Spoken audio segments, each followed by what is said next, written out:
sa mga mahal kong listeners, magandang araw po sa inyong lahat. Makakasama nyo na naman po ulit kami, ang Johnny Tandem. Hi po sa inyo. At ako na naman po ulit ang inyong tagapagsalaysay, si Miss Winnie, at ito ang ating kwento. Lloyd, nasa na si Jessie? Nasa loob siya ng kwarto, Carla. Malubha na ba talaga ang kalagayan niya? Oo eh. At sa tingin ko, hindi na siya magtatagal. Ay, Diyos ko. Babe, sigurado ka ba talagang gusto mo siyang makita? Alam mo namang galit pa rin sa'yo yun, di ba?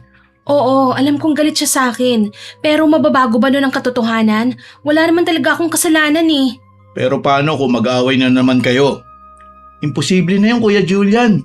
Halos hindi na nga makabangon si Ate Jessie. Lloyd, ano ba talaga ang nangyari? Pwede mo bang sabihin sa amin? Hindi ko alam kung dapat niyo po bang malaman. At kung maniniwala ba kayo sa sasabihin ko. Alam mo namang bukas ang isip ko sa kahit na anong paliwanag. Kaya sabihin mo na, ano ba talaga ang nangyari? Nagising na lang ako dahil sa sobrang lakas ng sigaw ni Ate Jessie. Nagkukulong na siya sa kwarto nun eh. Naalala mo yung araw na nag-aaway kayo? Simula nun, ayaw niya nang may kausap na kahit sino. Yun ba yung araw na kinumpronta ko siya kung bakit niya ako sinisiraan sa ibang tao?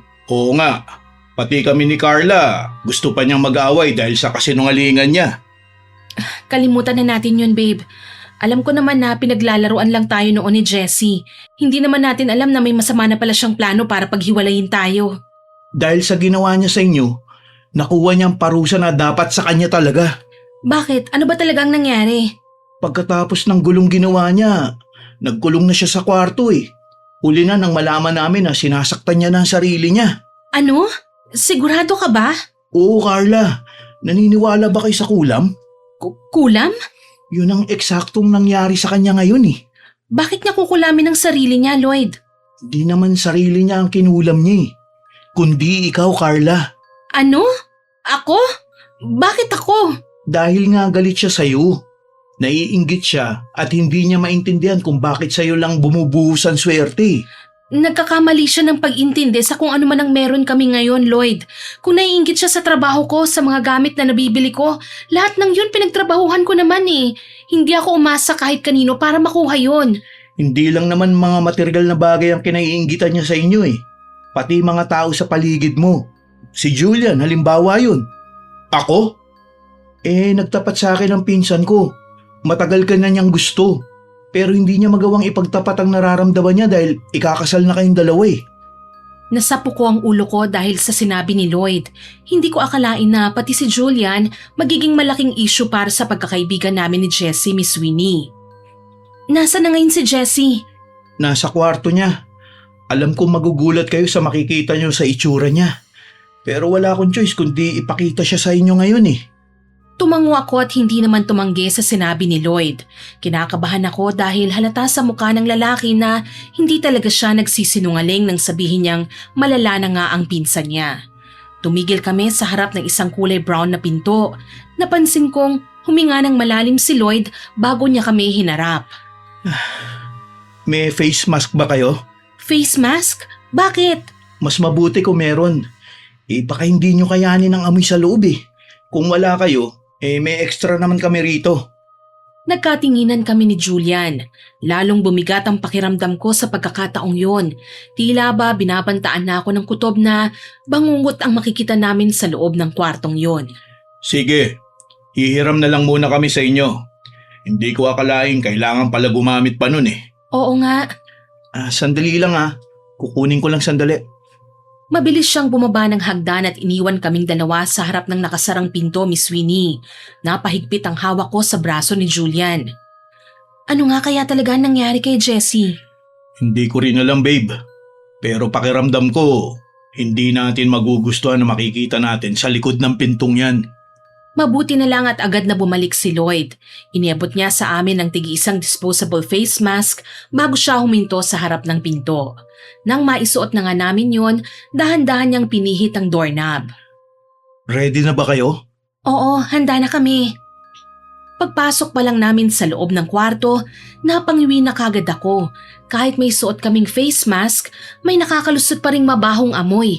Para yung pinaghalong nabubulok na laman at nana ng ilang araw nang hindi nalilinis. Mas lalo pang bumigat ang pakiramdam ko nang marinig ko ang mahinang ugong ng mga langaw. Kasabay noon ang halos hindi na pabulong na pagdaing ni Jessie. Parang gusto ko na lang umatras, Miss Winnie. Alam kong hindi kayang saktan ni Ate Jessie ang sarili niya. Pero simula nang mag-away kayo, para na siyang ibang tao eh. Hindi ko akalain na aabot siya sa puntong ganyan. Bakit naman niya gagawin yon? Carla? Jessie? Diyos ko, anong nangyari sa'yo? Bakit ganyan ang itsura mo? Kinailangan namin siyang igapos para hindi na madagdagan ang sugat niya sa katawan. Pero bakit? Halos hindi ko na siya makilala pa, Miss Winnie. Namumutla siya. Halos nakapikit na ang mga mata niya, tuyong-tuyo ang mga labi at punong-puno ng sugat ang nakalitaw niyang balat. Nakagapos ang magkabilang kamay niya sa magkabilang gilid ng kama, malinaw na pinipigilan siyang makasakit ng sarili niya ayon sa paniniwala ng pamilya niya. Hindi sila naniniwala sa akin, pero hindi ako ang may gawa nito. Anong ibig mong sabihin? Ate Jessie, tama na. Ilang beses na kitang nahuling sinasaktan ng sarili mo eh. Hindi yun totoo, Lloyd. Yung manika lang ang sinaktan ko. Yung manika lang na hiniwa ko. Pero sa katawan ko lumitaw ang mga sugat na yon. Ate, nakita kita minsan na hiniwa ang palad mo. Hinayaan mong pumatak ang dugo mo sa itim na kandila. Naniniwala ka na may epekto ang pagkulang mo kay Carla. Pero hindi naman sa kanya napunta ang sumpa, kundi sa akin. Ako ang nagdurusa ngayon. Dahil alam mong walang kasalanan si Carla. Sinabi ko naman sa'yo eh. Itigil mo na ang kahibangan sa kulam na yan. Pero ayaw mong makinig sa akin. Lumapit si Lloyd sa kanya at dahan-dahang inalis ang kumot na nakatakip sa katawan ni Jessie. Napaatras ako. Halos mapatid ang hininga ko sa nakita ko. Punong-puno ng malalalim na hiwa ang magkabilang braso niya, pati ang tiyan at mga binti. Ang iba sariwa pa, pero ang iba naman namamagana at may nanana. Doon pala nanggagaling ang mabahong amoy na kanina pa namin nalalanghap. Hindi ko na malayang napahawak ako sa braso ni Julian. Carla, alam kong ikaw ang may gawa nito. Patawarin mo na ako. Hindi ko na kayo guguluhin pa ni Julian. Pakiusap, tama na ito. Jessie, wala akong ginagawa kahit na ano sa'yo. Kahit hindi man tayo nagkasundo, hindi ko magagawa ang kung anumang iniisip mo. Jessie, bakit hanggang ngayon kami pa rin ang sinisisi mo? Tignan mo nga yung kalagayan mo. Alam ko naman na lumapit ako sa mangkukulam. Sa kagustuhan kong makuhang lahat ng meron si Carla. Nangarap akong maging siya. Pero hindi ka nagtagumpay, hindi ba ate? Kasi hindi mo akalain na may proteksyon si Carla laban sa kulam. Proteksyon? Ako? Yun ang sinasabi ng mangkukulam na nilapitan ni Ate Jessie para saktan ka, Carla. Kahit anong gawin ng pinsan ko sa'yo, hindi ka literal na naaapektuhan dahil may pumoprotekta sa'yo eh. Pero wala akong alam. Sino ang poprotekta sa akin? Sambit ko na ikinatango ni Lloyd. Sigurado siya sa mga sinabi niya. Sa bagay, bago pa nangyari ang pagdalaw naming ito, kinausap na ako ni Lloyd para gawin ang rebuelta. Siguro ayaw niya lang malaman ni Jessie na may alam talaga kami sa nangyayari sa kanya para maiwasan ng stress. Pero bago ko po ipagpatuloy ang aking kwento, Miss Winnie, gusto ko po muna sanang magpakilala. Mapagpalang araw po sa inyo, Miss Winnie. Ako po si Carla, 25 years old. Ang lahat ng ibabahagi ko sa inyo ay nangyari 3 taon na ang nakalilipas. 22 years old pa lang ako noon. Magkaibigan na talaga kami ni Jessie noon pa man. Kahit malayo ang agwat ng edad namin, hindi ito naging hadlang para maging malapit kami sa isa't isa. Carla, manlibre ka naman. Ikaw ang pinakagalante kong kaibigan, hindi ba? Maganda na, mayaman, at mabuti pang kaibigan.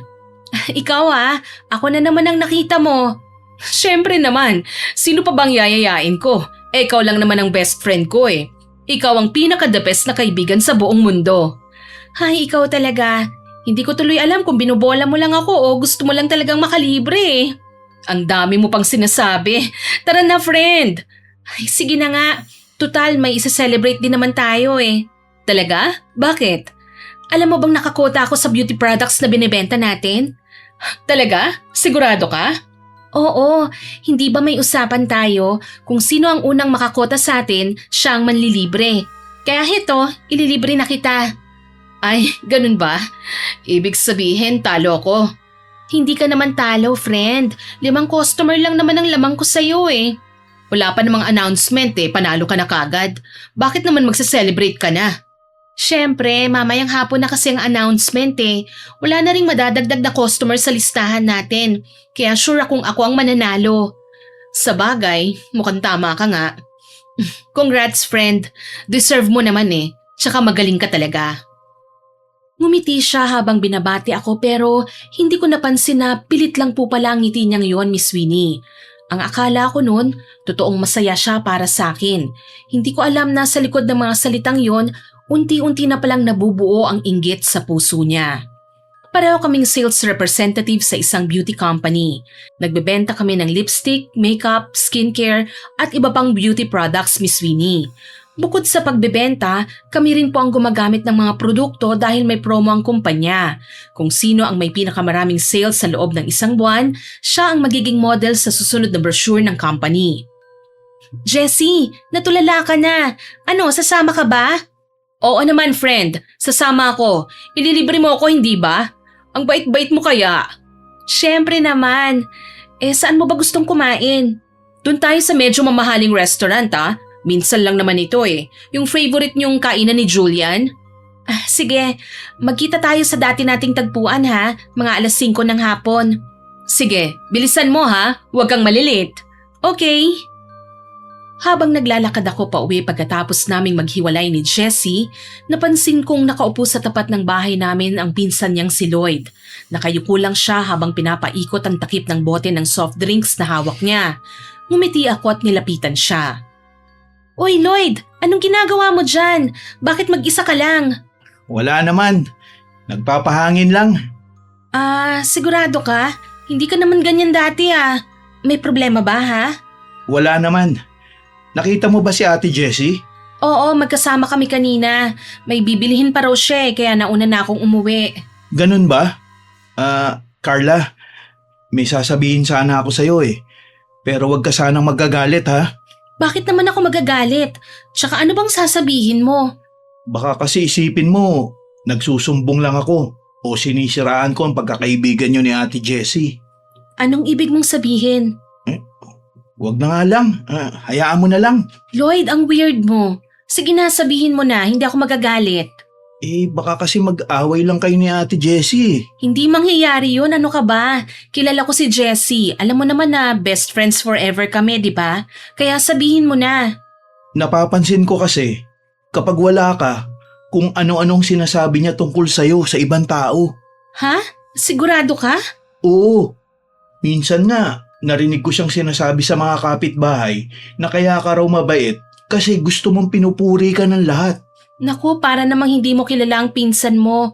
Alam mo naman minsan wala talagang preno ang bibig nun eh. Hindi siya nagbibiro nung sinabi niya yun. Seryoso talaga siya. Tapos sabi pa niya, kaya ka raw laging namimigay ng gamit kasi mas marami ka naman pera. Nagpapabango ka lang daw sa ibang tao. Parang may kung anong kumirot sa dibdib ko pero pinili kong wag agad maniwala, Miss Winnie. Hindi ko kayang husgahan si Jessie base lang sa narinig ko kay Lloyd. Lloyd, wag mo munang isipin yan ha. Ang mabuti pa, sumama ka na lang sa amin ng pinsan mo. Ililibre ko siya ng dinner mamaya eh. Pwede bang wag mo na lang sasabihin sa kanya yung sinabi ko sa'yo ha? Oh, syempre naman. Bakit ko naman gagawin yun? Oh, sasama ka ba? Baka hindi pumayag si Ate Jessie. Alam mo naman yun, kapag may lakad kayong dalawa, ayaw nang may ibang sumasama. Sus, hindi naman to date eh. Mas masaya ngayon makasama ka para marami tayo. Nakakota pa naman ako ngayon kaya gusto ko sanang manlibre eh. Ganun ba? Susubukan ko na lang na sabihin kay Ate Jessie mamaya na sasama ako ha. Babanggitin niya rin sa akin ang lakad yun naman mamaya eh. Sige, ikaw ang bahala. Basta sumama ka ha. Uy, yung sinabi ko sa'yo ha. Huwag mo na sanang ipalam kay Ate Jessie yun ha. Oo na, hindi mo naman kailangan sabihin pa yan eh. Kilala mo naman ako. Huwag kang mag-alala, wala siyang malalaman sa napag-usapan natin. Ngumiti siya at tumango bago ako nagpaalam. Habang naglalakad pa uwi, hindi mawala sa isip ko ang mga sinabi ni Lloyd. Hindi kasi siya yung klase ng tao na gumagawa ng kwento para pag-awayin ng ibang tao, Miss Winnie. Tahimik siya at madalas umiiwas pa sa gulo. Pero sa kabilang banda, matagal ko na po kasing kilala si Jessie. Hindi ko kayang paniwalaan kagad na kaya niyang magsalita ng ganun kapag nakatalikod ako. Wala rin naman akong ebidensya, kaya ipinangako ko po sa sarili ko na hindi ko na muna iisipin yon. Hindi ko alam na ang taong pinagkakatiwalaan ko ang siya rin palang unti-unting sisira sa tiwalang ibinigay ko. Pagdating ko sa bahay namin, sinalubong ako ni Manang Lorna. O iha, bakit nakabusangot yung mukha mo? Po, hindi naman ah. Anong hindi? Kitang-kita ko na nakakunot ang noo mo. Sino bang nakaaway mo sa labas? Wala po Manang, kayo talaga. Masyado kayong mapagbiro eh. Nagtatanong lang naman ako. Baka kasi nag-away na kayo ni Jessie eh. Ho? Bakit niyo naman po nasabi yan? Halata naman sa mukha ng kaibigan mo na mahilig siyang magpanggap. Ay nako, kayo naman Manang, oo. Aba, nagsasabi lang naman ako ng totoo. Maiwan na nga muna kita. May gagawin pa ako eh. Sige po, may lakad din po kasi kami ni Jessie mamaya eh. Sabi ko na lang sa kanya, Miss Winnie. Nagtataka ako kung bakit pati si Manang may mga napapansin kagaya ni Lloyd. Pero pinili kong baliwalain na lang muna ang mga bagay na yon. Hindi na natuloy ang usapan naming magkikita sa tagpuan ng hapong yon. Bago pa kasi ako makaalis ng bahay, bigla na lang dumating si Jessie. Medyo magulo pa ang buhok niya at parang nagmamadali. Oh friend, akala ko ba magkikita tayo sa dating tagpuan? Wag na friend, para naman tayong nagtatagong magjowa niyan eh. Tsaka nandito na rin naman ako eh. May pabor sana ako sa'yo eh. Ano yon? Pahiram naman ako ng bag mo. Alam ko naman ang dami mong bag dyan. Yung maganda sana.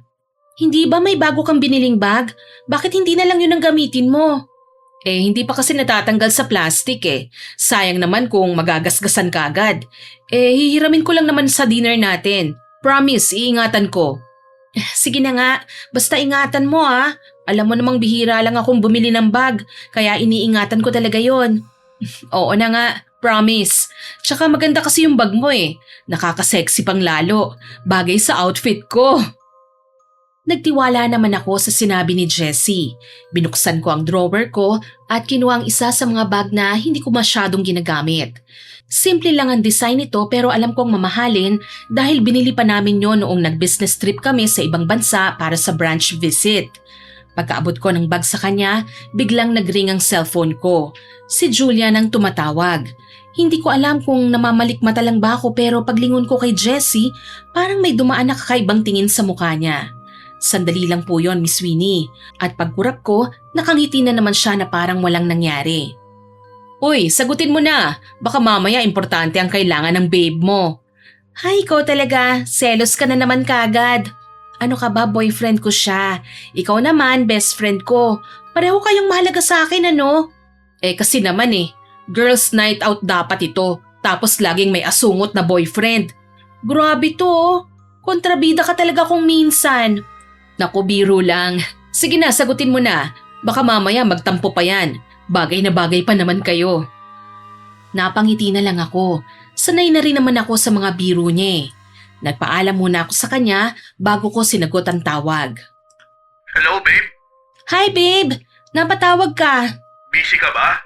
Iimbitahan sana kita mag-dinner eh. Ay naku sayang, may lakad kasi kami ngayon ni Jessie eh. Ganun ba? Saan kayo pupunta? Magdi-dinner lang din. Gusto mo, sumabay ka na sa amin? Wag na. Baka makaabala lang ako sa girls night out nyo eh. Kakain lang naman kami. Mas masaya nga kung kasama ka eh. Sigurado ka? Kaya din kasi kita in-invite. Kasi nga, may surprise ako sa'yo. Ano naman yun? Surprise nga, di ba? O so ano? Okay lang ba talaga na sasabay ako sa inyo? Oo naman. O sige, magkita na lang tayo sa restaurant. I-text mo na lang sa akin yung address. Hindi na, alam mo naman kung saan tayo madalas kumain eh. Sa favorite restaurant ba natin? Oo, ikaw talaga. Kilalang kilala mo na ako. Siyempre. 5 taon na tayong magkasama eh. Kabisado na kita. Oo na, sige na. Mauna ka na lang doon tapos magpa-reserve ka na ng table para sa atin ha. Okay, babe. Kita tayo mamaya, ha? Oo, sige. Ingat ka. Pagkababa ko ng tawag, lumapit kagad sa akin si Jessie. Nakangiti naman siya, Miss Winnie. Pero napansin kong medyo disappointed ang expression niya. So, sasama pala si Julian? Okay lang ba sa'yo, friend? Pasensya ka na kung ngayon ko lang nasabi gusto rin kasi niyang makasama sa celebration natin eh. Ay, oo naman. Okay lang. Walang problema. Salamat ha. Magbibihis lang ako. Oo, sige. Bilisan mo. Nakita ko si Lloyd kanina sa labas. Niyaya ko na rin siya eh. Ang sabi niya, ikaw na daw ang magdesisyon kung sasama siya sa atin. Ganun ba? Well, tatawagan ko na lang siya para makapaghanda na rin. Basta kasama siya sa ililibre mo ha. Mayaman ka naman eh. Oo, sige, sure. Gumaan ang pakiramdam ko dahil pumayag siya, Miss Winnie.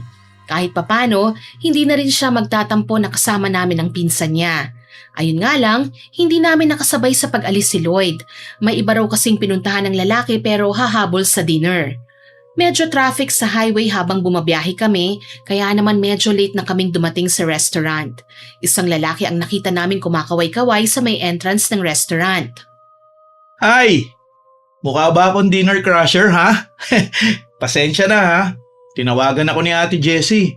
Pinapunta niya ako rito eh. Ikaw naman, sinabi ko na sa'yo kanina na welcome ka sa dinner date namin, hindi ba? Tama, pinsan. Tsaka mas maganda na yung hindi ako ma-out of place, ano? Nakakahiya naman sa friend ko na may kasamang boyfriend. Sa susunod, mamamasyal tayo na tayong dalawa lang, ha? Oh, narinig mo yun, ate? Alam mo naman na kapag sinabi ni Carla, gagawin niya. Nagbibiro lang ako, oy. Kayo naman ang seryoso nyo. Akala namin, totoo na ang sinasabi mo eh. Aba, sumusobra ka na, ha? Gusto mo ba talagang pauwiin kita? Hoy, tama na nga kayong dalawa. Mamaya kayo na mag-aasaran yan eh. Ay, ayan na si Julian. Sabay kaming napalingon nang makita naming papalapit na siya sa amin. Hindi ko maintindihan kung bakit parang nagmamadaling dumating si Julian. Halata sa mukha niya na kinakabahan siya kaya agad ko siyang sinalubong. Babe, okay ka lang ba? Bakit na late ka? Sorry may inasikaso lang kasi ko eh. Haya na naman tayo sa may inasikaso. Julian, halata ka na eh. Baka naman may ibang babae kang pinupuntahan. Uy, wala. Mahal na mahal ko yan si Carla. Hindi ko siya ipagpapalit kahit kanino. Wow, talaga lang ha? Sigurado ka? Oo naman. Kilala mo naman ako eh. Mabuti kung ganun. Concern lang naman ako eh. Kaibigan ko si Carla, kaya ayokong may manloko sa kanya, no? Ngumiti siya sa akin na parang concern talaga siya. Napakamot naman ang ulo si Julian, kaya napansin ko ang suot niyang damit. Halatang bihis na bihis ang lalaki nung oras na yon. Gayunpaman, hindi na lang ako nagkomento. Ikaw talaga, Jessie? Kung ano-ano ang naiisip mo. Ay, ano ka ba? Nagbibiro lang ako, no? Ang seryoso nyo naman. Okay lang. Naintindihan ko naman eh. At sorry ulit kung nalita ko ha. Importante lang talaga yung kailangan kong asikasuhin eh. Oo, sige na. Ang mahalaga, nandito ka na. Ano, tara, mag-order na tayo? Pagkapasok namin sa restaurant, agad kaming umupo sa mesa na pinareserve ni Julian. Tahimik muna kaming tumingin sa menu habang nagpapasya kung anong o-orderin. Oh, ano na? Huwag kayong mayang umorder. Gutom na ako eh.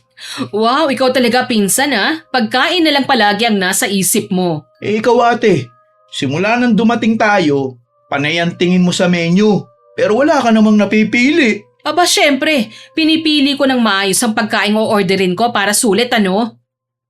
Napatawa na lang ako sa dalawa, Miss Winnie. Maya-maya lumingon ako kay Julian. Napansin ko kasing kinakabahan siya pero hindi naman yung tipong para na siyang may nagawang kasalanan. Basta napansin ko lang na hindi po siya mapakali. Panay pa ang silip niya sa mga waiter na animo may sikreto sila. Hoy, okay ka lang ba babe? Kanina ka pa hindi mapakali dyan eh. Oo naman, okay lang ako. Ano, nakapili na ba kayo ng kakainin natin?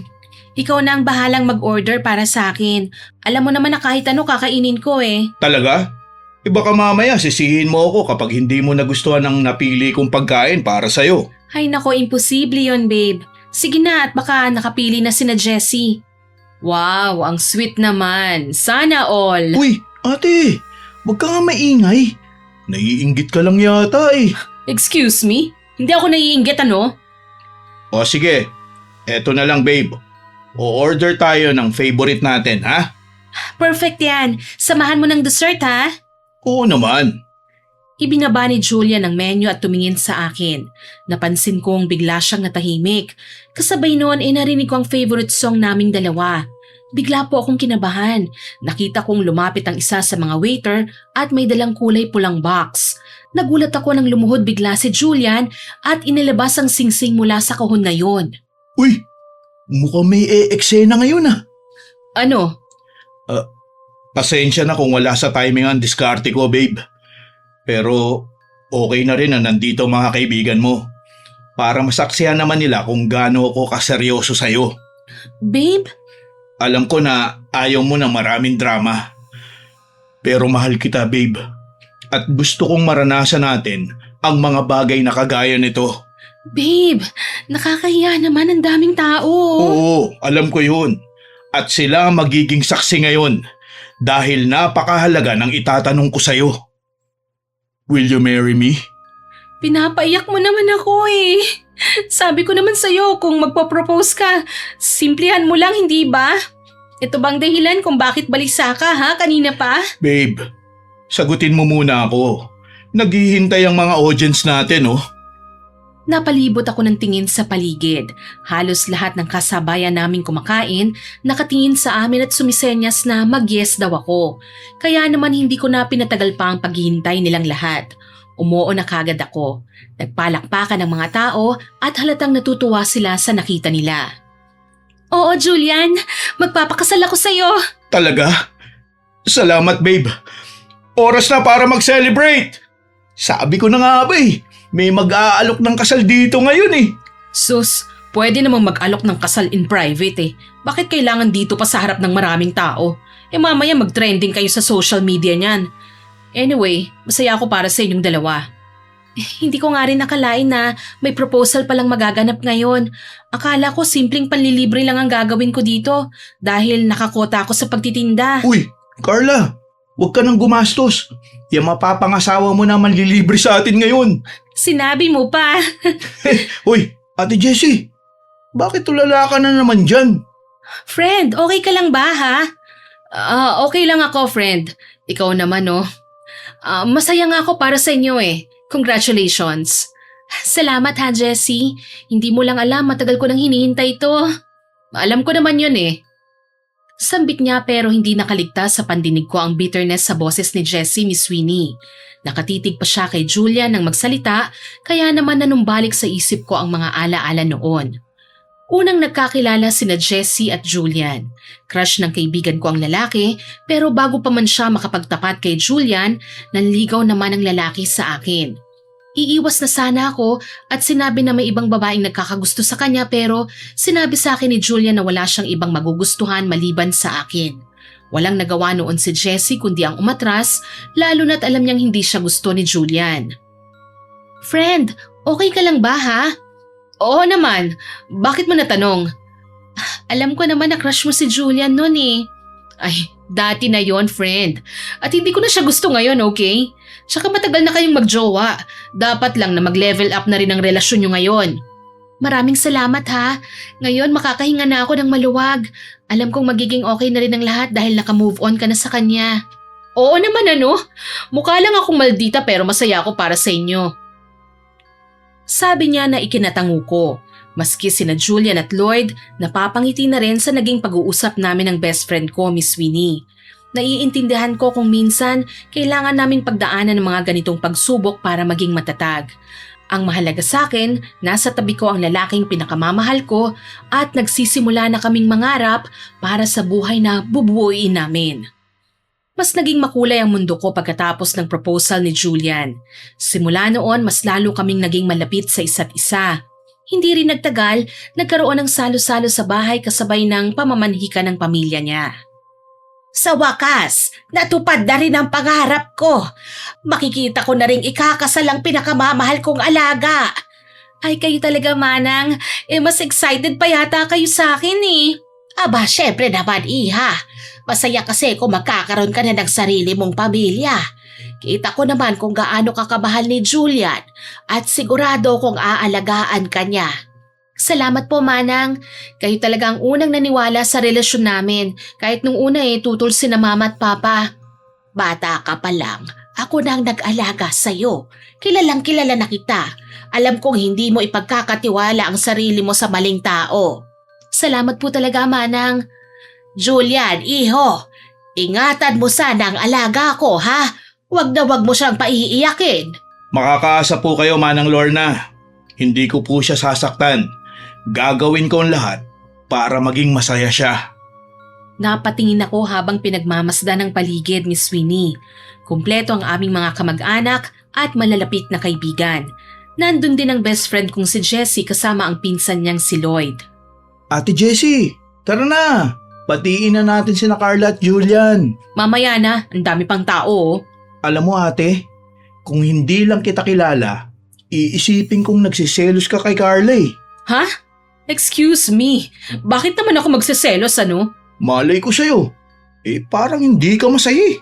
Hindi ako nagsiselos. Naiinis lang ako kasi simula nang maging fiancé niya si Julian, halos hindi na kami nagkikita. Lagi na lang siyang busy. Hindi ko sinasadyang marinig ang usapan nila. Bigla po akong nakonsensya, Miss Winnie.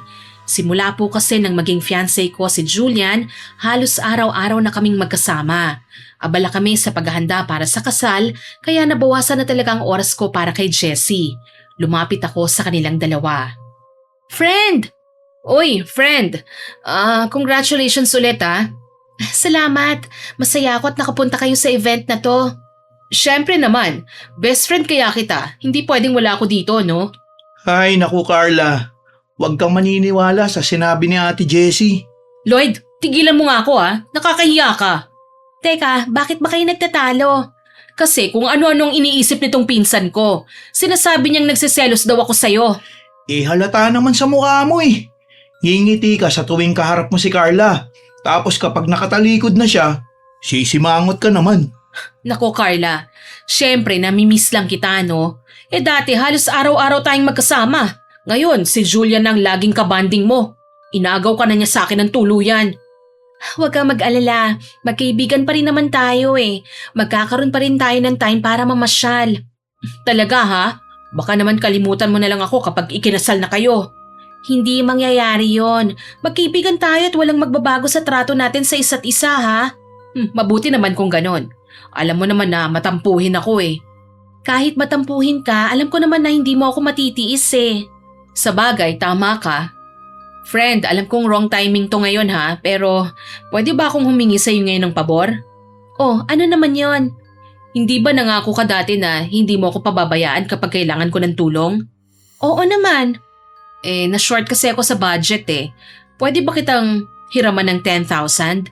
Sa katapusan, babayaran kita. Ha? 10,000? Oo. Hindi ba dati nung ikaw ang nangailangan, pinapahiram naman kita? Kaya naisip kong baka matulungan mo rin ako ngayon. Wala akong ganong kalaking cash ngayon eh. Kahit manghiram ka muna kay Julian. Magpapakasal rin naman kayo, hindi ba? Jessie, pwede bang mamaya na lang?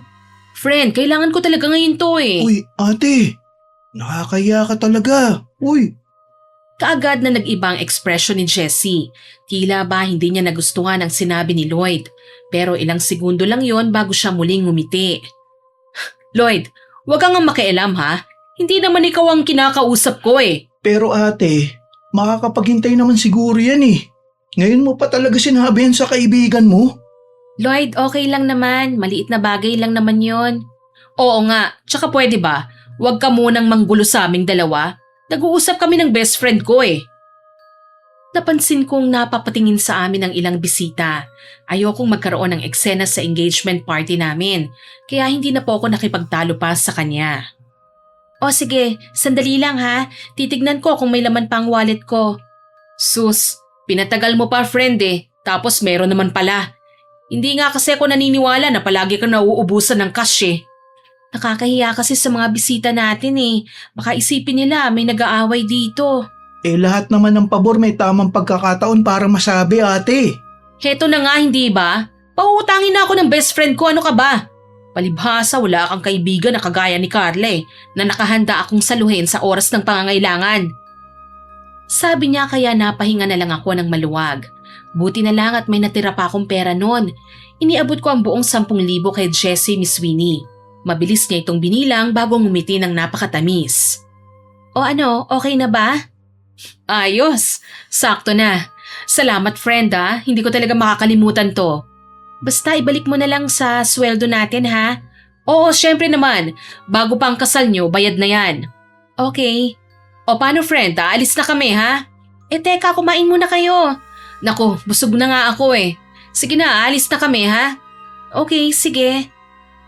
Nakangiti akong pinagmamasdan sina Jessie at Lloyd habang papalayo sila sa akin. Akala ko noon maaayos ng lahat, Miss Winnie. Maya-maya lang lumapit si Julian sa tabi ko habang may hawak na 2 food container. Oh, Carla, nasa na Jessie? Umalis na May iba pa raw silang aasikasuhin. Ganun ba? Padadalhan ko pa sana sila ng pagkain Habulin mo kaya? Sa tingin ko hindi pa yun nakakalayo. O sige, mabuti pa nga. Aniya tsaka naglakad papunta sa main door. Napasunod naman ako at nakita ang papalabas na sana sa gate na sina Jessie. Jessie! Lloyd! Sandali lang! Oh, Julian, bakit? Mabutit naabutan ko pa kayo. Heto, pinabalot ng mama ni Carla. Marami pa naman kaya ipapadala namin sa bisita yung iba. Uy, naku! Hindi namin tatanggihan ng grasya Ay, ikaw talaga Lloyd. Napakatakaw mo. Binigay naman Hindi ko inutang o hiningi. Kayo talaga Bakit nga ba alis kayo kaagad? May pupuntahan pa kasi si Ate Jessie. Ganun ba? O sige, hindi ko na kayo aabalahin Maraming salamat pala sa pagpunta nyo rito Ay nako, nakakahiya naman. Nag-abala ka pa sa pagbabalot nito. Okay lang yun. Bisita namin kayo Saka maraming salamat dahil sinuportahan nyo ang plano namin ni Carla na magpakasal. Nakita ko nang tumangulang si Jessie sabay tanggap ng iniabot ni Julian na 2 food container. Salamat dito Julian. Ang swerte talaga ni Carla sa'yo. Mabait ka talaga. Jackpot ka para sa kanya, alam mo ba yun? Swerte rin naman ako sa kanya Mabait, mapagmahal, at maaalalahanin. Bagay na bagay talaga kayong dalawa. Ikaw talaga, friend. Masyado mo na kaming pinupuri, Oy, totoo naman Ate, tara na. Oo nga pala, Carla. Julian, congrats ulit sa inyong dalawa, Aalis na kami. Salamat, mag-iingat kayo, Ingat kayo, Tumalikod na sina Jessie at Lloyd. Habang naglalakad sila papalayo, napansin kong lumingon si Lloyd kay Jessie Miss Winnie. May sinasabi siyang hindi ko narinig. Gayunpaman, napasulyap sa akin si Lloyd bago lumakad palayo. Gusto ko sanang magtanong kung anong problema pero mabilis silang nakalayo kaya hindi na ako nagtangkang humabol pa. Matyaga naming inasikaso ni Julian ang mga paghahanda para sa kasal ng mga susunod na linggo. Pero ng araw na yon, hindi ko siya nakasama dahil abala siya sa trabaho. Napilitan akong tawagan ng best friend kong si Jessie para samahan ako sa pagsusukat ng gown. Friend, wala kasi si Julian ngayon Busy siya sa trabaho niya. Pwede mo ba akong samahan? Oo naman. Siyempre sasamahan kita. Akong bahala sa'yo. Uy, salamat talaga Dito na lang tayo magkita sa bahay. Oo, sige. Dadaanan na lang kita. Magbibihis lang ako. Ilang minuto rin akong naghintay bago dumating si Jessie. Maya-maya kumatok si Manang Lorna sa pinto ng kwarto ko. Iha, nandyan na ang sundo mo. Maraming salamat po, Manang. Inalok niyo po ba siya ng merienda? Oo naman, pero tumanggi siya. Sabi niya nagmamadali raw siya kaya tinawag na lang kita. Pasensya na po. Nagda-diet po kasi talaga si Jessie Ayos lang naman, Iha. Pero may gusto sana akong sabihin sa'yo Ano po yon? Sa totoo lang, hindi ko gustong ugali ng kaibigan mo Parang ibang pinapakita niya kapag kaharap ka. Naku kayo talaga, Manang. Ang dami niyo pong naiisip. Alam mo namang hindi ako mahilig magbiro. Matagal na kitang kilala, pati na rin ang mga kaibigan mo. Mabilis akong makaramdam ng kutob kapag may hindi magandang ugali ang isang tao. Matagal ko na pong kaibigan si Jessie. Kilalang kilala ko na po siya. Sana nga, iha. Ang sa akin lang, kahit gaano mo kalapit ang isang tao, wag na wag mong ibibigay ang lahat ng tiwala mo sa kanya. Sige po, Manang. Huwag po kayong mag-alala. Pupuntahan ko na po ang kaibigan ko, ha? Oo, sige, iha. Matapos naming mag-usap ni Manang Lorna, bumaba na po ako para puntahan si Jessie. Nakita ko siyang nakatayo sa may hagdanan, pabulong na parang nagrereklamo pero narinig ko naman. Sobrang nagulat talaga ako, Miss Winnie. Pero nakatalikod siya sa akin kaya hindi niya napansin na pababa na ako noon. Ano ba yan? Nakakainis naman ng babaeng yun. Siya na nga ang nagpapasama. Siya pa tong antagal bumaba. Ay, friend, masyado ba akong matagal? Naku, pasensya ka na ha. Kitang-kita ko ang gulat sa mukha niya nang magsalita ako mula sa kanyang likuran. Alam kong hindi niya inaasahan na makikita ako doon dahil biglang nagbago ang ekspresyon ng mukha niya. Mula sa pagiging galit, naging masayahin at malawak ang ngiti niya. Mabuti naman at bumaba ka na rin, friend. Uy, wag mo akong pansinin ha. Ay, pasensya ka na kung pinaghintay kita ha. Okay lang no? Huwag kang mag-alala, hindi naman ako galit eh. Oh, ang mabuti pa, umalis na tayo. Wala akong nagawa kundi ang tumango na lang, Miss Winnie. Halata naman na iniiwasan niyang tagpong inabutan ko kanina. Habang naglalakad kami papunta sa sasakyan, bigla siyang ngumiti sa akin. Since best friend mo naman ako na siguro ang maid of honor mo, no? Hindi pa namin napag-uusapan ni Julian yun eh. Hindi pa kasi final ang entourage. Aba, dapat ako na, no? Best friend mo kaya ako. Nakakahiya naman kung ibang taong maging maid of honor mo. Titignan pa namin ni Julian ha. Sasabihin ko muna sa kanya. Sasabihin mo pa talaga? Aba, magtatampo ako kapag hindi akong pinili mo ha. Ikaw ang bride kaya dapat lang may karapatan kang mamili. Ikaw talaga, oo? Nagsimula na kaming bumiyahe paalis. Ako ang nagmaneho ng sasakyan. Saglit ako natahimik nang may naalala ko. Ay, oo nga pala, Jessie. Kamusta na pala yung bag na pinahiram ko sa'yo noong nakaraang linggo? Hindi mo pa kasi naibabalik sa akin eh. Ay, oo nga pala no. Nasa bahay lang, nakalimutan kong isole. Ganun ba? Sige, sa susunod na punta mo rito, dalhin mo na lang ha. Oo naman, ibabalik ko rin yon. Pagdating namin sa bridal shop, isa-isa kong sinukat ang mga wedding gown na nakalaan para sa kasal namin ni Julian. Sa tuwing humihingi ako ng opinyon sa kaibigan ko, lagi siyang may napupunang mali. Halos 6 na beses na akong nagpalit bago pa namin napagkasunduan na yung huling gown na ang isusuot ko. Ay, salamat naman at nakapili na rin tayo. Oo nga eh, ang hirap pumili ng damit na alam kong bagay lang sa akin. Ano yun? Wala friend. Oh, tara na? Oo, sige. Pagkatapos naming mag-food tasting, dumaan muna kami sa isang cafe para makapagpahinga, Miss Winnie. Halos buong araw na rin kaming nagpaikot-ikot kaya pareho po kaming pagod. Hay, buti na lang natapos na rin. Oo nga eh, pero worth it naman. Excited na talaga ako sa kasal mo. Kaso lang, nasan bang groom mo? At ikaw lang ang hinahayaan niyang mag-effort para sa kasal niyo. May meeting kasi sila ngayon eh. Ganun ba? Alam mo kasi friend, para sa akin, kung talagang mahal ka ng boyfriend mo, dapat nag-e-effort man lang siya para tulungan ka. Importante kasi yun eh.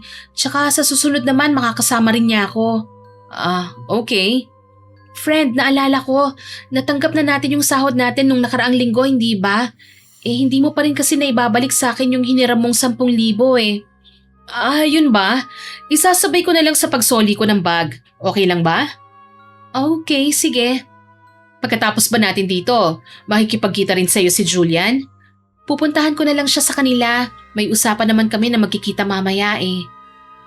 Akala ko simpleng pagtatanong lang ang ginawa niya sa akin, Miss Winnie. Naniniwala kasi ako na concern lang si Jessie kaya panay ang tanong niya sa akin kahit na ano tungkol sa boyfriend ko. Hindi ko alam na may ginagawa pala siyang kababalaghan sa likod ko nang hindi ko namamalayan. Kinagabihan, dumiretso ko sa bahay nila Julian. Napansin ko na tahimik siya habang magkatabi kaming nakaupo sa sala. Uy, babe, okay ka lang ba? Oo naman. Sigurado ka ba? Mukha kasing malalim ang iniisip mo eh. Meron lang sana akong gustong itanong eh. O ano yon? Promise? Hindi ka magagalit? Depende sa itatanong mo. Pero ano naman ang masama sa pagtatanong, hindi ba? Babe, totoo bang nagtampo ka sa akin nung hindi kita nasamahan sa food tasting at sa gown fitting? Ha? Bakit naman ako magtatampo? Tumawag ka sa akin na hindi ka makakasama, hindi ba? Sigurado ka ba? Oo naman. Kanino mo ba nalaman yan? Kay Jessie. Sabi niya kasi, nagrereklamo ka raw na hindi raw kita mahal. Pasensya na talaga kung hindi kita nasamahan ha. Huwag ka naman sana sa akin magtampo. Uy babe, ano ka ba? Hindi ako nagtatampo sa'yo, okay? Isa pa, bakit naman sasabihin ni Jessie ang mga bagay na yon? Alam niya naman na hindi yun totoo. Pasensya ka na ha. Naniwala din kagad ako sa kanya eh. Ano pa bang iba niyang sinabi sa'yo? Na lagi na lang daw akong walang oras sa'yo. Tapos kapag wala ako, nagbububunga nga ka raw at sinasabi mong mas importante pa ang trabaho ko kaysa sa kasal natin. Hindi ko ugaling ikwento sa ibang problema nating dalawa. Kung may sasabihin man ako, mismong sa'yo ko sasabihin yon. Ano naman kaya ang naisip ni Jessie at nagawa niya magkwento ng ganun? Hindi ko nga rin alam eh. Pero kilala mo naman ako, hindi ba? Hindi ako magsasabi ng mga sinabi niya sa'yo. At hindi lang yan ang narinig ko. Ano? May iba pa siyang sinabi? Oo. Nabanggit niya sa akin na madalas mo raw isumbat kay Jessie ang perang ipinahira mo sa kanya. Ano? Bakit ko naman isusumbat sa kanya yon? Di ko rin nga alam eh. Akala ko nga nag-aaway kayo eh. At may isa pa ha. Lagi mo raw pinararamdam na mas marami kang gamit kaysa sa kanya. Hindi ko ginawa yun, ano? Mukhang kailangan nyo na yung pag-usapan. Kasi kapag pinatagal mo pa, baka lumaki ang issue. Mas lalo lang kayong hindi magkakaintindihan. Payo sa akin ni Julian. Sa unang pagkakataon, Miss Sweeney, nakaramdam po ako ng takot. Kung kayang baliktarin ni Jessie ang mga ginawa kong kabutihan para sa kanya, ano pa kaya ang kaya niyang ikwento tungkol sa akin? Kinabukasan maaga akong nagising. Halos buong gabi kong inisip ang pinag-usapan namin ni Julian. Ayokong mag-isip ng masama tungkol kay Jessie pero gusto ko ring malaman ang totoo. Kaya maya-maya pa, tumunog na ang cellphone ko. Tumatawag si Jessie. Sinagot ko naman po yon, Miss Winnie. Good morning, friend. Maaga kang nakauwi kagabi? Oo, maaga naman. Mabuti naman. Akala ko nagpalipas ka ng gabi sa bahay ni Julian. Hindi naman. Inihatid rin niya ako pagkatapos naming maghapunan. Mabuti naman kung ganon, para iwas sa chismis ng ibang tao. Alam mo na, baka isipin nila sa bahay ni Julian ka natutulog. Hindi naman siguro. Tsaka alam ko naman ang limitations ko Tama. Naku, wag mong pababayaan ang sarili mo ha. Bride ka pa naman, dapat matuloy ang kasal. Ikaw naman, para mo nang sinasabi na hindi matutuloy ang kasal ko. Hindi naman sa ganon. Ikaw talaga oo. Friend, pwede ba akong magtanong sa'yo? Oo naman, ano ba yon? Tumawag ka ba kay Julian? Nagkumustahan lang kami. Bakit? Wag ka sanang magagalit ha. Pero bakit mo naman sinabi kay Julian na nagalit ako at nagtampo? Ano? Friend, wala akong sinabing ganyan ano? Imposible naman na magsinungaling sa akin si Julian. Friend, ano ka ba? Siguro nervyos lang yan dahil nalalapit na ang kasal mo. Hindi ako kinakabahan, okay? Ang ayoko lang, yung magsisinungaling ka sa akin. Teka, bakit naman ako magsisinungaling sa'yo? Alam mo, nagkamali lang siguro si Julia ng pagkakaintindi sa mga sinabi ko. Huminga po ako ng malalim, Miss Winnie. Hindi ko siya makumpronta ng maayos dahil sa cellphone lang po kami nag-usap. Sige, di bali na lang. Ibababa ko muna to ha. May gagawin pa kasi ko Okay, sige. Walang problema. Sabi niya kaya hindi na ako nag-aksaya pa ng oras. Pinutol ko na kagad ang tawag. Wala akong ganang bumaba papunta sa kusina. Napansin naman ni Manang Lorna kaya sinalubong niya ako, Miss Winnie. Iha, gising ka na pala. Opo, Manang. Bakit nakasimangot ka dyan? Ay, halata po ba? Iha, magtatanong ba ako kung hindi halata yun? Kayo talaga, Manang. Kilalang kilala niyo ako. Kabisado ko ng ugali mo, ha, Carla? Kaya alam ko kagad kapag may problema ka. Ang mabuti pa, magkwento ka na sa akin. Manang, sa tingin niyo po ba kahit gaano pa kabait ang isang tao kayang magtraidor sa pinakamatalik niyang kaibigan? Oh, bakit mo na itanong yan? Gusto ko lang pong malaman. Ay, kung ako ang tatanungin, oo, posibleng traidorin ka ng mga taong malalapit sa atin, lalo na ang mga kaibigan natin. Talaga po? Madalas mangyari yan, Carla. Bakit ba naging interesado ka sa mga ganyang tanong? Naisip ko lang po kasi, paano po kaya kung tinatraidor ako ni Jessie? Ano po kaya ang mararamdaman ko? Yan ang hindi ko alam, Iha. Hindi naman kasi pare-pareho ang mga tao Pero kung si Jessie ang pag-uusapan, Bakit po Manang? May problema po ba kay Jessie? sa ilang beses akong napagawi sa labas ng bahay, papunta sa palengke o kahit ang mapadaan lang sa tapat ng bakuran nila, marami akong naririnig.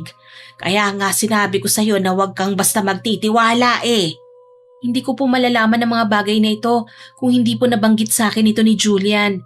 Kaya ang gusto ko po, ikumpara ang nalaman ko sa kanya sa mga maririnig ko mula sa inyo. Siguro nga mukhang makikinig ka na sa akin ngayon. Kaya sige, sasabihin ko sa'yo ang mga narinig ko. Ano po yon? Magaling magpanggap si Jessie kapag nakaharap ka sa kanya. Mabait siya at maalalahanin. Pero kapag ibang tao ang kausap niya, sinisiraan ka niya, Iha.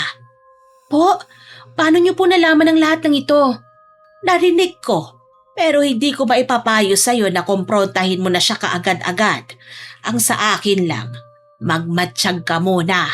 Mas maiging makita at marinig mo mismo ang mga ginagawa niya para may basihan na kapag kinausap mo siya.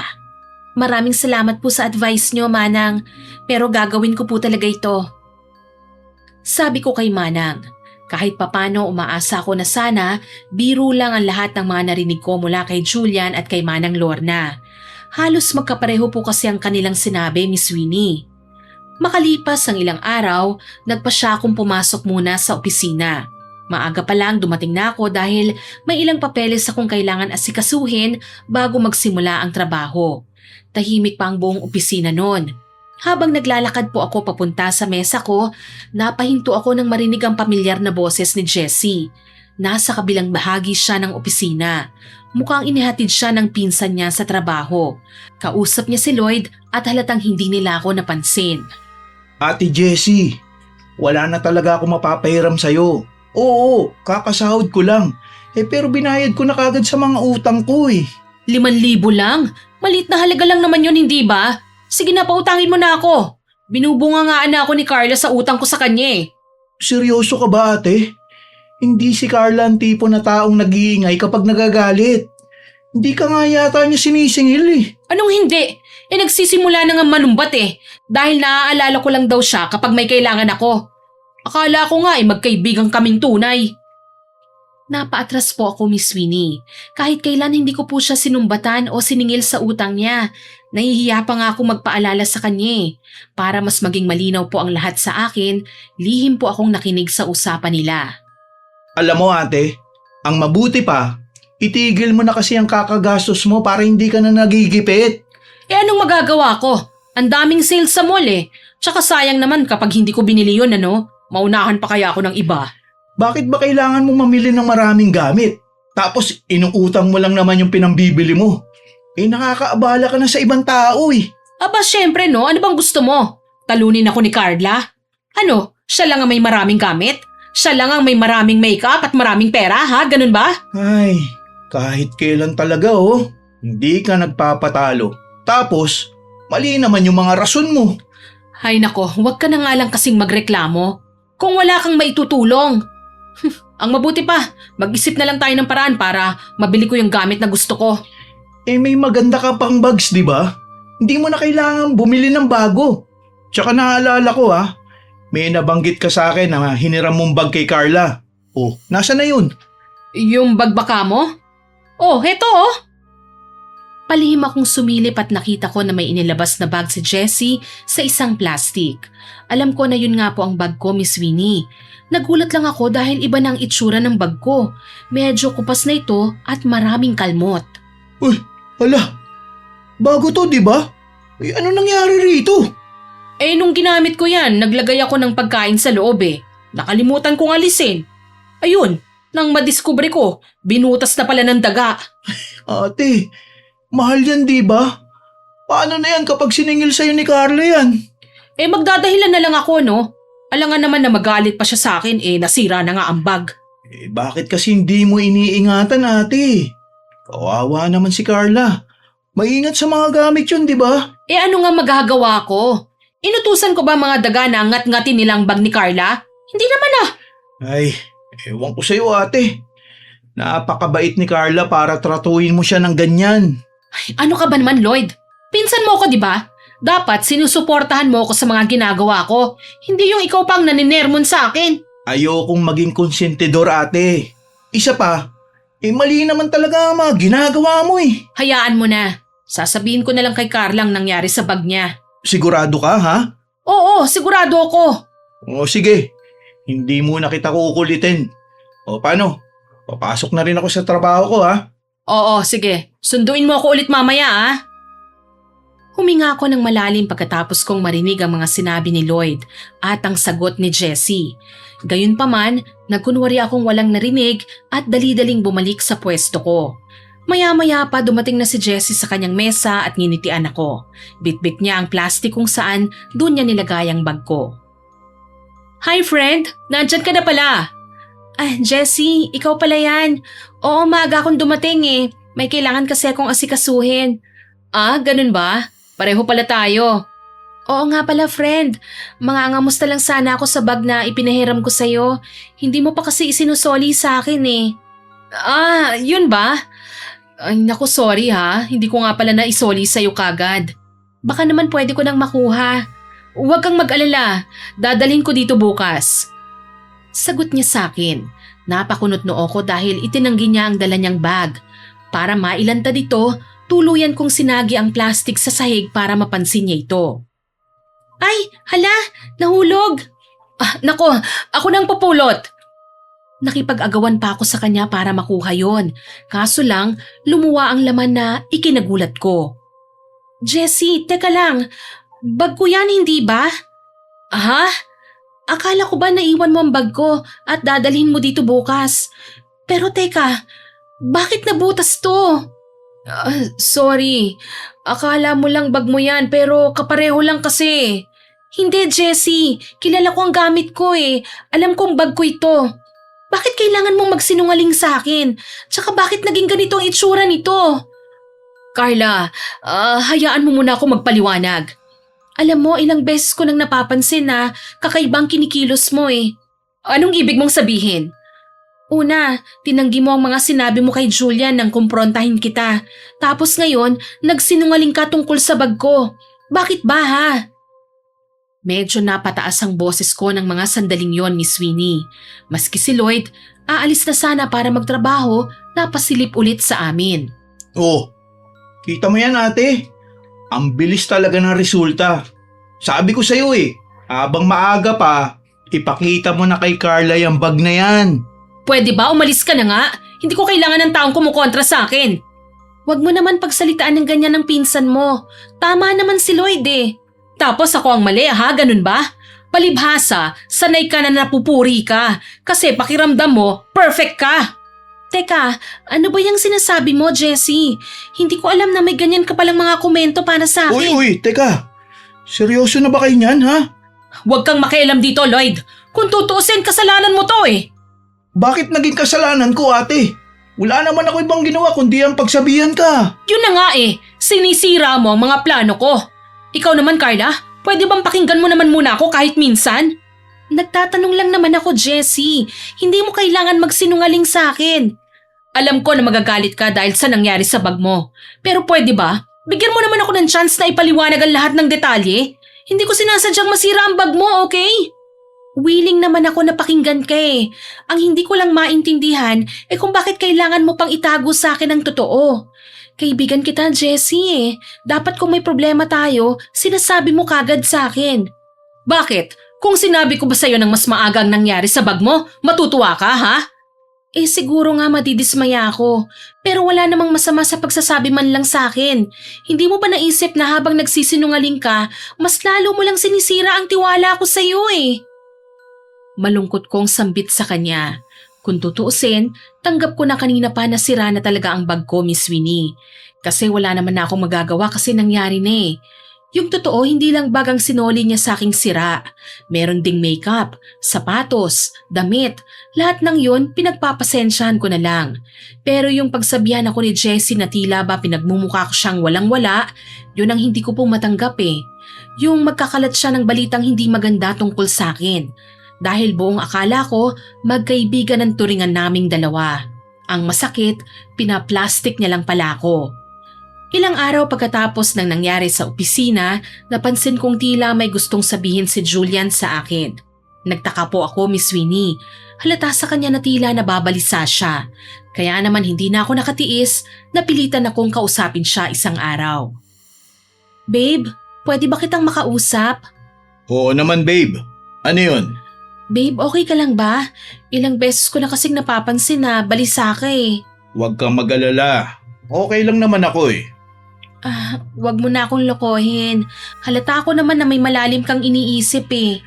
Sorry Hindi ko kasi alam kung ito ba ang tamang pagkakataon na sabihin ko to sa'yo. O bakit? Ano bang nalalaman mo? Babe, nagkaayos na ba kayo ni Jessie? Nasabihan na kita ng pag-uusapan niyo ang problema niyo, hindi ba? Huminga ako ng malalim nang mabanggit niya si Jessie. Naalala ko na naman ang pinag-usapan namin nung huli. Nag-usap na kami babe, pero nauwi lang sa sagutan na naging pag-uusap namin. At bakit naman? Sino ba namang matutuwa sa ginawa niya? Ilan sa gamit ko na hiniram niya na sinusoli niya sa aking sirana. Ano? Sigurado ka ba? Bakit naman niya nasira yun? Hindi ko nga alam babe. Tapos pinagkakalat niya sa ibang tao na sinusumbatan ko raw siya. Paulit-ulit na sinisingil sa mga utang niya sa akin. Talaga? Nasabi niya yun sa'yo? Hindi nga ako naniwala nung una. Si Manang Lorna at Lloyd lang ang nagkwento sa akin. Tapos hanggang isang araw, narinig ko na mismo mula sa kanya yon. Hindi ko akalaing magagawa niya yun sa'yo, babe. Ganun din nga ako eh. Kaso nangyari na nga. Nakalimutan mo na ba? Minsan na niya tayong pinagtangkaang pag-awayin? Tama. Yung tungkol sa gown fitting. Pero teka lang nagtampo ka ba talaga sa akin nun? Ano ka ba? Sinabi ko naman sa'yong hindi nga, hindi ba? Pasensya ka na Hindi naman talaga ako naniniwala sa kanya Pero hindi ko maiwasang makaramdam ng pagdududa Kasi paano kung nagtampo ka nga sa akin nun? Syempre, kailangan ko magtanong. Naiintindihan naman kita babe. Pero dapat ikaw ang mas nakakakilala sa akin, hindi ba? Hayaan mo, sa susunod, papagalitan ko pa si Jessie kapag nagkikwento ng kung ano-ano tungkol sa'yo. Nakakaduda ka tuloy eh. Bakit? May iba ka bang narinig na sinabi ni Jessie ha? Meron. Kagaya na lang ng ipinagmamalaki mo sa mga tao na ikaw daw ang may kontrol sa kasal natin. Paulit-ulit na lang. At hindi ko naman siya magawang sawayin kasi narinig ko lang yun mula sa ibang tao. Ay, nakakasawa man pero paulit-ulit kong itinatanggi ang mga paratang na yan. Dahil alam kong hindi ko kailanman sinabi yun ano? Napailing si Julian. Alam kong maski siya naguguluhan na rin sa ugali ni Jessie. Sigurado ko may pinagdadaanan lang si Jessie na kailangan kong malaman. Nang sumunod na araw, dumiretso ako sa bahay nila Lloyd para kausapin sana si Jessie. Pero bago pa man nila nalaman na naroon ako, narinig ko ang malakas nilang pag-uusap. Ate, kailan mo ba kakausapin si Carla ha? Kakausapin? At bakit? May kasalanan ba ako sa kanya ha? Seryoso ka ba ate?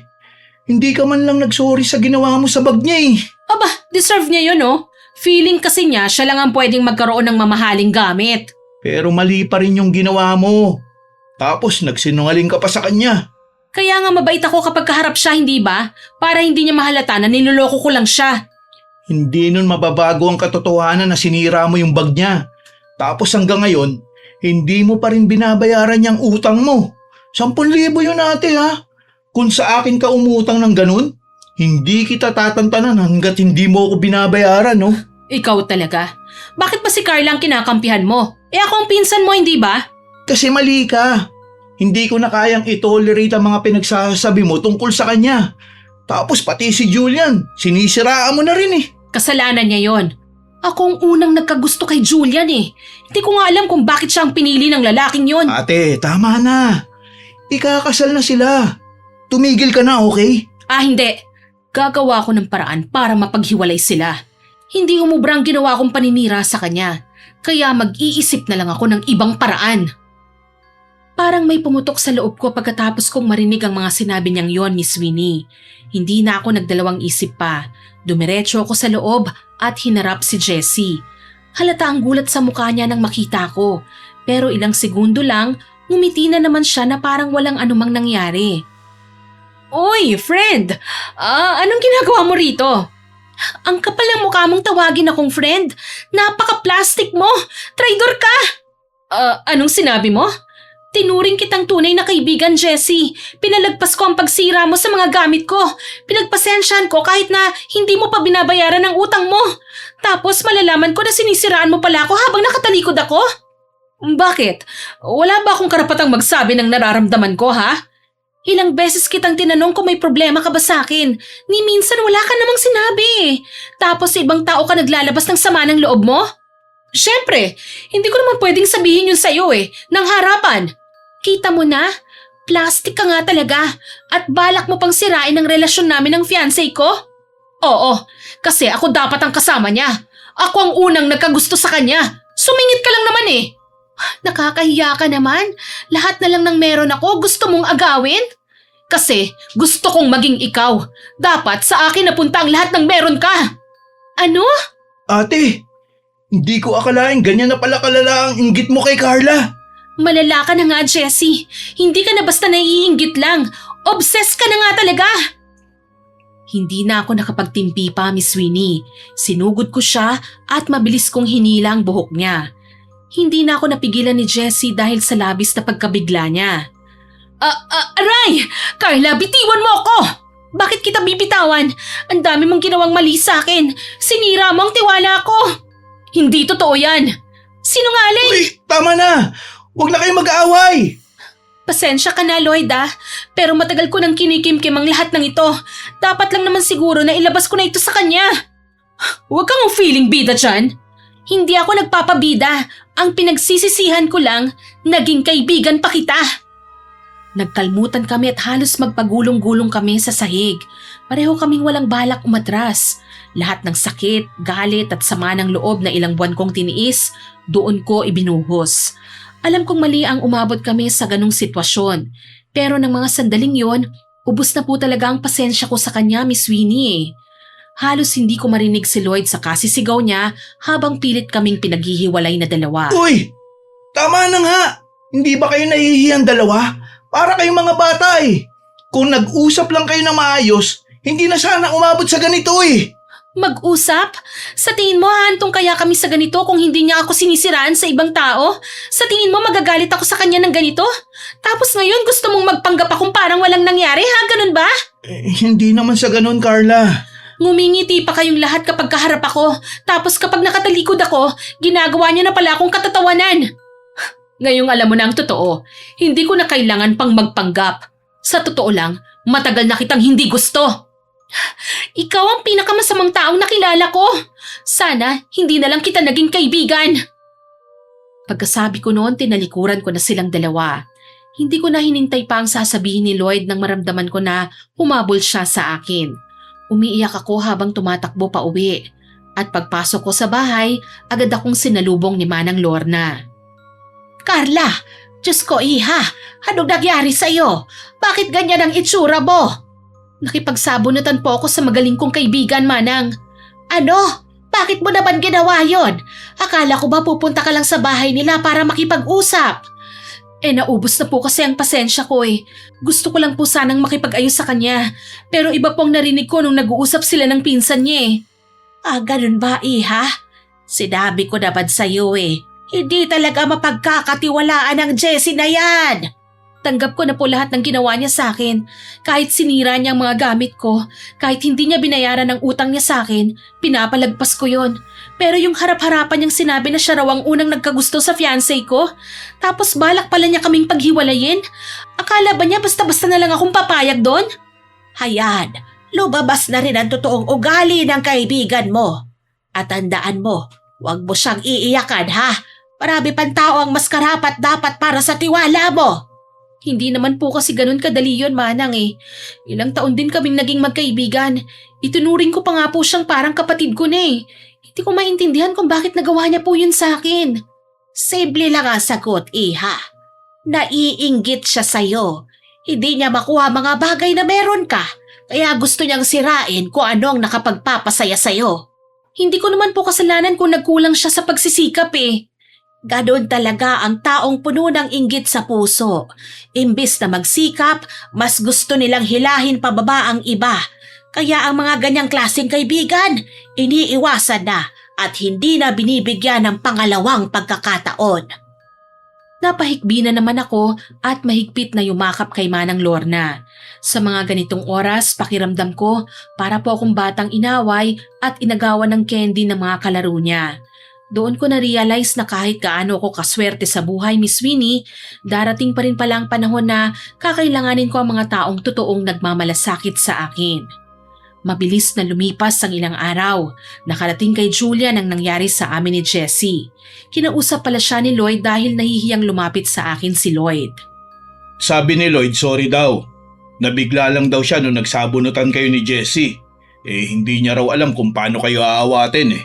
Okay lang, hindi naman talaga ako galit sa kanya eh. Ang totoo, ilang beses na niya akong binalaan tungkol sa ugali ng pinsan niya. Ako lang talaga ang matigas ang ulo at ayaw maniwala. Huwag mo nang isipin yun. Tama naman ang sinabi ni Manang Lorna eh. Layuan mo na ang mga taong puro sakit ng ulo lang ang dala sa buhay mo. Kaso ang hirap pa rin eh. Kahit pala pinaplastic lang ako ni Jessie noon, nasanay na rin ako na lagi ko siyang kasama. Normal lang yan. Pero tandaan mo babe, may dahilan kung bakit nangyayari ang lahat. Hayaan mo na muna siya. Mas mahalaga ang peace of mind mo, ha? Tumango na lang po ako. Masakit mang tanggapin, pinili kong magpatuloy, Miss Winnie. Hindi na kami nagpapansinan ni Jessie sa trabaho. Pero siya, halos araw-araw may parinig. Kung dati patago siyang naninira sa akin, ngayon po harap-harapan na. Lahat ng pinagmamalaki niya noon tungkol sa pagkakaibigan namin, pinalitan niya ng paninira at kasinungalingan. Pero hindi ko siya pinatulan pa. Hanggang sa isang araw, nagising akong masama po ang pakiramdam ko. Wala naman akong lagnat pero parang ang bigat po ng ulo at katawan ko.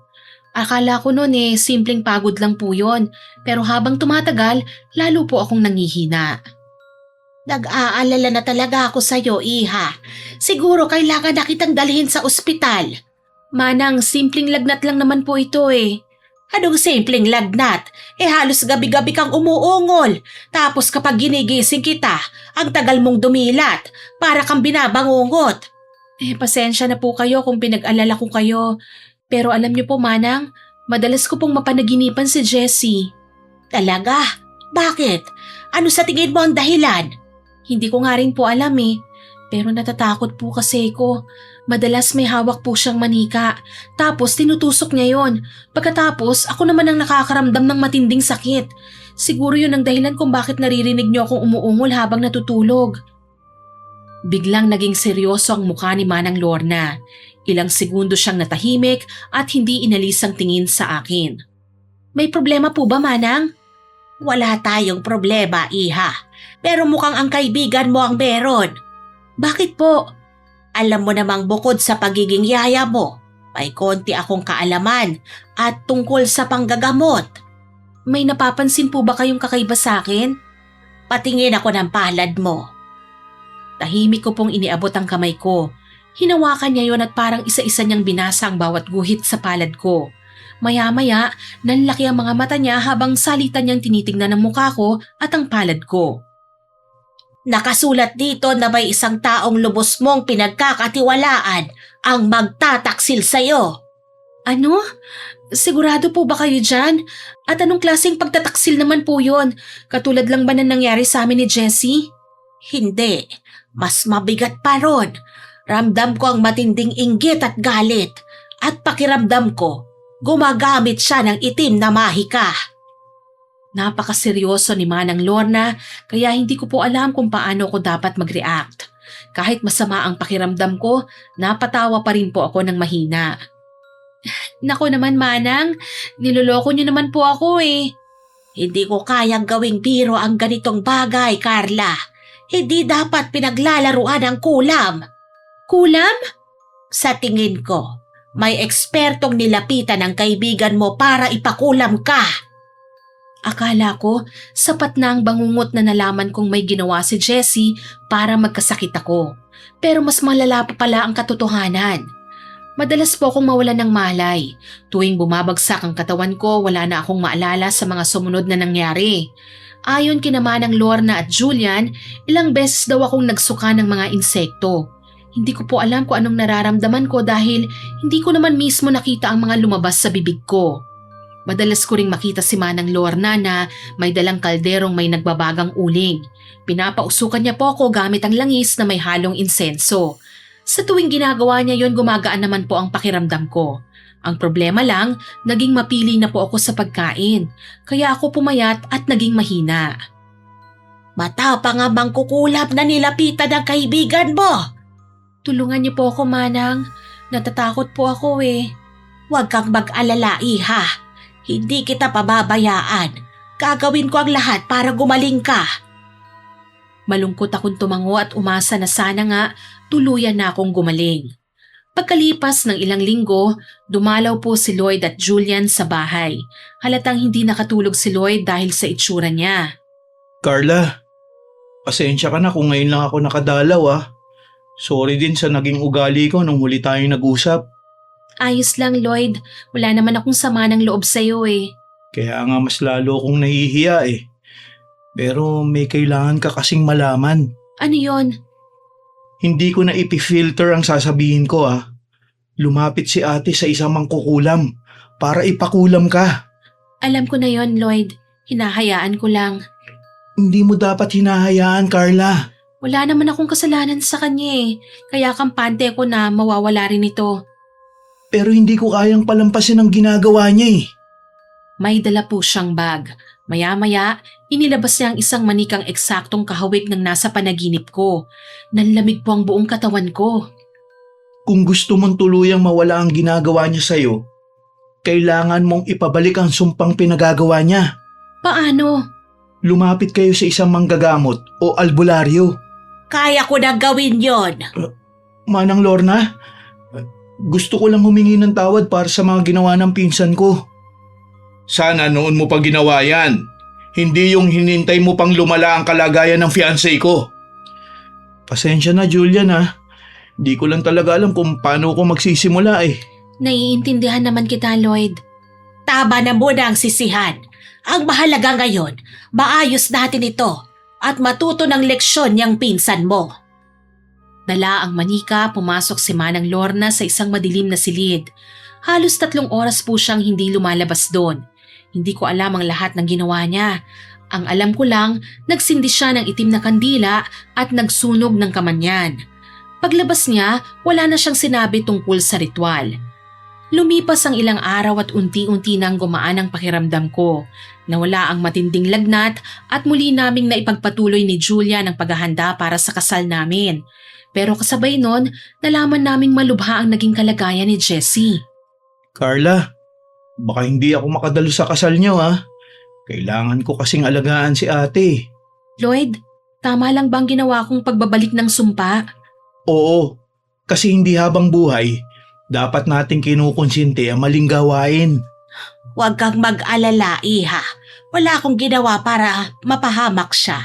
Ibinalik ko lang ang ginawa niya sa'yo para maramdaman niya ang bunga ng sarili niyang ginawa. Tumango na lang po ako, pero sa totoo lang, nakukonsensya pa rin ako, Miss Winnie. Kaya kinausap ko si Julia na dalawin namin si Jessie. Pagdating namin sa bahay nila, halos hindi ko po siya makilala. Malayo na siya sa dating Jessie na palaban, mapagmataas at laging mayabang. Ngayon halata sa mukha niya ang pagod at pagsisisi. Nakagapos dahil sinusugatan ng sarili at inuuod kahit buhay pa. Carla, wala na akong ibang hihilingin kundi ang humingi ng tawad sa iyo. Alam kong naging mabuti ka sa akin, pero sinuklian kita ng kasamaan. Sinaktan pa kita. Bakit naman kasi umabot sa ganitong pagkakaibigan natin? Dahil sa inggit. Pakiramdam ko kasi ikaw lang lagi ang masaya at maswerte. Imbis na maging masaya ako para sa'yo, hinayaan kong lamunin ako ng galit. Mali ako at pinagsisisihan ko na yon. Sana ngayon, maintindihan mo na hindi ka kailanman inagawan ni Carla. Hindi naman kasi naging tayo eh.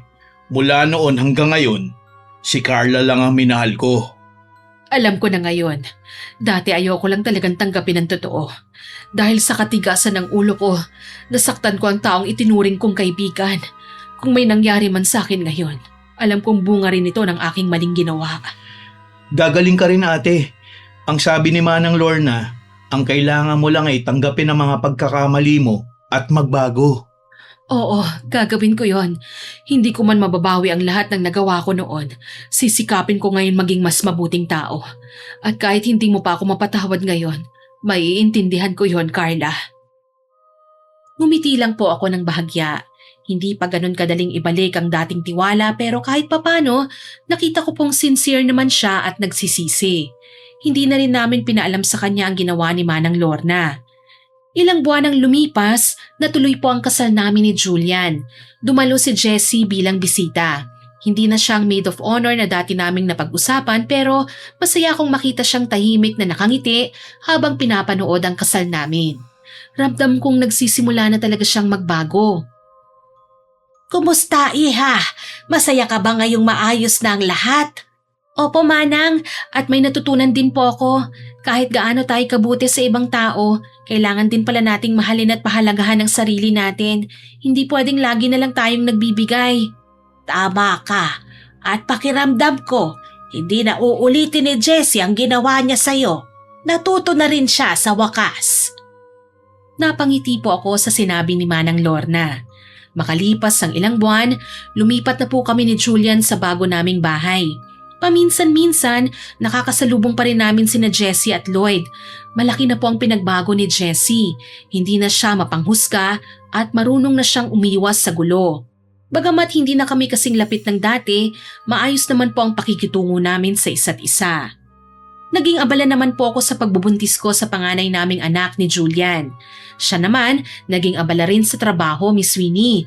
Si Manang Lorna naman, halos araw-araw na nag-aayos ng nursery room dahil excited na siyang makita ang magiging apo niya sa puso. Samantala, ayon kay Lloyd, masaya na rin po ang buhay ni Jessie sa ngayon. May boyfriend na siya at balak na rin po nilang magpakasal. Inaayos na rin nila ang mga papeles nila para makapag-settle na sa Amerika at doon bumuo ng sarili nilang pamilya. At sa totoo lang po, Miss Winnie, masaya naman po ako para sa kanya. Hindi man naibalik ang dati naming pagkakaibigan, pareho naman kaming natutong magpatawad, magbago at magpatuloy sa buhay na lumalaban ng patas na walang kinaiinggitan at inaapakang kapwa. Hanggang dito na lamang po ang aking kwento. Maraming salamat po sa pagpili ng kwento ko at mailahad sa inyong mga tagapakinig. More power po sa inyong channel at God bless. Lubos na gumagalang, Carla. Sana po nagustuhan niyo ang ibinahagi naming kwento ngayon ni Carla. Pero bago ko po tapusin ito, hindi po ito makukompleto nang walang shoutout sa masusugid nating listeners. Siyempre! Shoutout po kay Roro Amore, Kay Cherry Dumgil, kay Kuya Pot na nakikinig po sa atin na nasa ospital ngayon. Pagaling ka, Kuya Pot. pagaling ka ha. Kay Maria Oros, At kay Rochelle Daibo na nag-comment po sa Dugyot na Dalaga Upload. Ang sabi po niya, "Good afternoon, Team Johnny. Ang ganda talaga ng inyong mga kwento. Libangan ko na ito habang nagtatrabaho bilang OFW dito sa Singapore. Napakaganda ng inyong mga kwento at may lesson akong matututunan." Thank you po, ma'am, sa comment ninyo. Ingat po kayo dyan sa Singapore habang nag-work, ha? Kasama niyo po kami kahit nasa ibang bansa kayo. Makinig lang po kayo sa amin para malibang kayo habang nagtatrabaho. Maraming salamat din po sa lahat ng nakinig at nagkomento sa mga nauna naming upload. Abangan niyo pa po sana ang mga susunod naming upload at huwag kalilimutang mag-subscribe, like, share and comment sa mga stories namin. Para po mabilis niyong makita kung may bago tayong upload, pindutin niyo lang po ang notification bell para lagi kayong updated at notified. Aasahan ko pa rin po ang inyong suporta ha, dahil patuloy pa rin po sa paglaki ang ating channel. Tama. At lalaki lang po ito nang dahil sa tulong nyo. Yes. Muli ako po si Miss Winnie at kasama ko pa rin po si Sir John. Mabuhay ang Team Johnny. Nagpapasalamat po kami sa inyong walang sawang pakikinig at pagsuporta. Maraming salamat po. God bless po sa ating lahat. Bye! Bye.